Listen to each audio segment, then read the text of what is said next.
My dear students, good morning to all of you. I hope all of you are fine. Students, आज मैं आपको was और where का प्रयोग बताने जा रहा हूँ। अब आप सोच रहे होंगे कि सर was और where का प्रयोग तो हम लोगों को आता है। तो ये बात मैं भी जानता हूँ कि was और where का प्रयोग आप लोगों को भी आता है। आता सब है पर आता कुछ भी नहीं है। आज मैं जिस वाज और वेयर का प्रयोग के बारे में बताने जा रहा हूँ, तो सबसे पहले मैं आपको ये बता दूँ कि वाज और वेयर का प्रयोग करते कब हैं।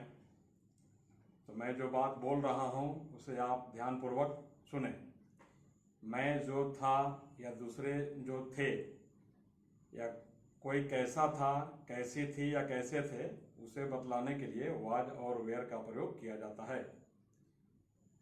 Now I am going to tell you about the use of was. तो सबसे पहले मैं आपको वाज का प्रयोग बताने जा रहा हूँ। तो इससे पहले कि मैं वाज और वेयर का प्रयोग बताना शुरू करूँ, मैं आपको एक बात बता दूँ कि यदि वाक्य के अंत में था, थी, थे रहे तो वाज और वेयर का प्रयोग किया जाता है। अब आप सोच रहे होंगे कि जब वाक्य के अंत में था, थी, थे रहे तो वाज और वेयर का प्रयोग किया जाता है, तो वाज का प्रयोग किसके साथ करना है और वेयर का प्रयोग किसके साथ करना है। तो अब मैं इसे आपको बताने जा रहा हूँ। तो आप इसे ध्यान से देखें। जैसे मैं गायक था, तो जैसा कि आप जानते हैं शुरू में 1 नंबर देना है, लास्ट में 2 नंबर देना है और एक के बाद 3 नंबर देना है। तो यदि वाक्य का कर्ता मैं आई रहे तो उसके साथ वाज का प्रयोग किया जाता है। जैसे मैं गायक था, तो इसका अनुवाद क्या होगा? I was a singer. अब आप सोच रहे हो कि वहां वाज का प्रयोग क्यों किया गया है? Because the subject is I. तो यदि वाक्य का कर्ता आई रहे तो उसके साथ वाज का प्रयोग किया जाता है, जैसा कि आप यहाँ देख रहे हैं। Now let's take a look here. यदि वाक्य का कर्ता सिंगुलर रहे तो उसके साथ वाज का प्रयोग किया जाता है। जैसे दरवाजा बंद था, तो दरवाजा पर 1 नंबर, था पर 2, बंद पर 3। द सब्जेक्ट इज दरवाजा। क्या लिखेंगे? The door. The door was closed. अब आप सोच रहे होंगे कि हम वाज का प्रयोग क्यों किया गया? Because the subject is singular. तो यदि वाक्य का कर्ता सिंगुलर रहे तो उसके साथ वाज का प्रयोग किया जाता है। Now take a look here. यदि वाक्य का कर्ता प्लूरल रहे, यदि वाक्य का कर्ता प्लूरल रहे तो उसके साथ वेयर का प्रयोग किया जाता है। जैसे लड़के अच्छे थे। जब मैं बोलता हूं कि लड़के अच्छे थे, तो लड़के मीन्स एक से ज्यादा हो गए, ये क्या हो गया? प्लूरल। तो लड़के अच्छे थे, इसका अनुवाद होगा द बॉयज वेयर हैप्पी। अब आप सोच रहे होंगे कि हाँ, हैप्पी का प्रयोग क्यों किया गया? तो हैप्पी का प्रयोग इसलिए किया गया क्योंकि जो सब्जेक्ट है वो प्लूरल है। तो मैं आपको एक बार पुनः समझा दूं कि वाज और वेयर का प्रयोग किसके साथ किया जाता है। यदि वाक्य का कर्ता आई रहे तो उसके साथ वाज का प्रयोग करें। यदि वाक्य का कर्ता सिंगुलर रहे तो उसके साथ वाज का प्रयोग करें।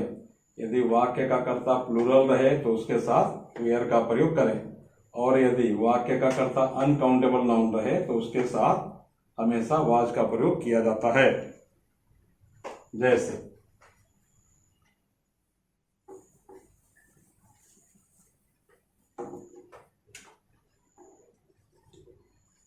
पानी साफ था। Put the number 1 2 3। Here the subject is pani, तो क्या लिखेंगे? The water was clean. Now take a look here. इसमें सब्जेक्ट हो गया water, that is uncountable noun. Uncountable noun के साथ हमेशा वाज का प्रयोग किया जाता है, जैसा कि आप यहाँ बोर्ड पर देख रहे हैं। तो स्टूडेंट्स, ये तो हो गया वाज और वेयर का प्रयोग। अब मैं आपको एक कमेंट करने जा रहा हूँ। कुछ टीचर्स ऐसे होते हैं जो बच्चों को गलत चीज बता देते हैं। मैं भी जब सरकारी स्कूल में पढ़ता था तो मुझे भी बताया जाता था कि बेटा था, थी रहेगा तो वाज का प्रयोग करना, थे रहेगा तो वेयर का प्रयोग करना, जो कि सही नहीं है। अब मैं आपको बताता हूँ कि वाज और वेयर का प्रयोग करना है तो कैसे सही प्रयोग करेंगे। तो मैं ऐसे शिक्षकों से भी अपील करना चाहूँगा कि यदि आपको किसी चीज़ की सही जानकारी न हो तो आप बच्चों को वो चीज़ न बताएं, क्योंकि गलत बताना नहीं बताने से भी ज़्यादा खतरनाक होता है। तो स्टूडेंट्स, आज मैं आपको एक बात स्पष्ट कर दूं कि यदि आपको वाज और वेयर का सही प्रयोग करना है तो इस चार्ट को फॉलो करें। मैं एक बार पुनः दोहरा देता हूं, यदि वाक्य का कर्ता आई रहे तो उसके साथ हमेशा वाज का प्रयोग किया जाता है। यदि वाक्य का कर्ता सिंगुलर रहे तो उसके साथ वाज का प्रयोग किया जाता है। यदि वाक्य का कर्ता प्लूरल रहे तो उसके साथ वेयर का प्रयोग किया जाता है। यदि वाक्य का कर्ता अनकाउंटेबल नाउन रहे तो उसके साथ हमेशा वाज का प्रयोग किया जाता है। अब मैं जो मुझे बचपन में पढ़ाया गया था उसको मैं अब गलत साबित करने जा रहा हूँ।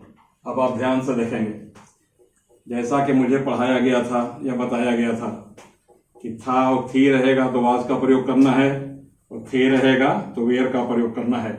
अब आप सोच रहे होंगे कि सर इसमें गलत क्या है। तो गलत क्या है मैं आपको अभी बता देता हूँ। जब मैं बोलता हूँ कि मेरे पिताजी ईमानदार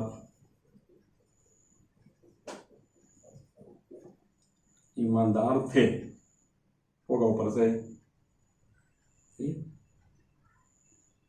नहीं होगा।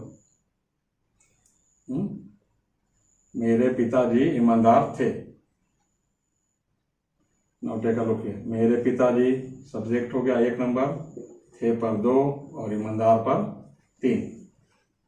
तो जो मुझे बताया गया था कि थे रहेगा तो वेयर का प्रयोग कर देना। अब आप ध्यान से देखें, मेरे पिताजी, माई फादर वेयर ऑनेस्ट। जब मैं बोलता हूं कि माई फादर वेयर ऑनेस्ट, तो अब इस बात को आप भी समझ सकते हैं कि जो सेंटेंस है वो सही है या गलत है। तो यदि आप अपने दिमाग का सही इस्तेमाल करें तो आप इस सेंटेंस को समझ सकते हैं कि जो सेंटेंस है वो सही है या गलत है। तो मेरे हिसाब से the sentence is completely wrong because the subject is singular. तो जैसा कि आप यहाँ देख रहे हैं, यदि वाक्य का कर्ता सिंगुलर रहे तो हमेशा वाज का प्रयोग करें। अतः मैं आपसे गुजारिश करना चाहूंगा कि आप था, थी, थे के चक्कर में न पड़े। यदि आप फिल इन द ब्लैंक्स कर रहे होते तो आपके सामने सिर्फ एक ऑप्शन होता, माई फादर ... ऑनेस्ट। जब मैं हिंदी में बोलता हूं तब न था, थी, थे का प्रयोग करते हैं। जब आप अंग्रेजी में फिल इन द ब्लैंक्स आपके सामने आएगा तो आपको यहाँ था, थी, थे तो है नहीं, आपको सब्जेक्ट को देखकर वाज और वेयर का प्रयोग करना होगा। तो द सब्जेक्ट इज सिंगुलर। अब आप सोचिए कि हाँ वाज होगा या वेयर होगा। तो जैसा कि आप यहाँ देख रहे हैं, यदि वाक्य का कर्ता सिंगुलर रहे तो उसके साथ वाज का प्रयोग किया जाता है। ये रहा सही जवाब। तो स्टूडेंट्स, अब मैं समझता हूं कि आपको वाज और वेयर का प्रयोग अच्छी तरह समझ में आ गया होगा। यदि आप इस चार्ट को फॉलो करें तो मेरे अनुसार मैं समझता हूं कि आपको जीवन में कभी भी वाज और वेयर को लेकर कोई कंफ्यूजन नहीं होगा। इस बात की मैं आपको पूरी गारंटी देता हूं। मैं वही बताता हूं जो मैं अच्छी तरह जानता हूं। और मैं एक बार पुनः दोहरा देना चाहता हूं वैसे शिक्षकों से कि आप कभी भी बच्चों को गलत चीज़ ना बताएं। यदि आपको सही जानकारी ना हो तो बात किसी को ना बताएं, क्योंकि मैं जो बताता हूं बच्चे उसी बात को जीवन भर याद रखेंगे। तो आज का क्लास यहीं पर समाप्त करता हूं। यदि आपको मेरा यह वीडियो पसंद आया हो तो आप इसे लाइक करें और मेरे चैनल को सब्सक्राइब करें और अधिक से अधिक लोगों को इसे शेयर करके मेरे सपनों को साकार करें, क्योंकि आज भी करोड़ों लोग ऐसे हैं जो कि अंग्रेजी नहीं जानते हैं। स्टूडेंट्स, जैसा कि आप सभी जानते हैं कि आज अंग्रेजी जानना कितना जरूरी है, तो मैं आपसे अपील करता हूं कि आप मेरे सपने को साकार करने के लिए अधिक से अधिक लोगों को इसे शेयर करें। Thanks for watching the video. Have a nice day.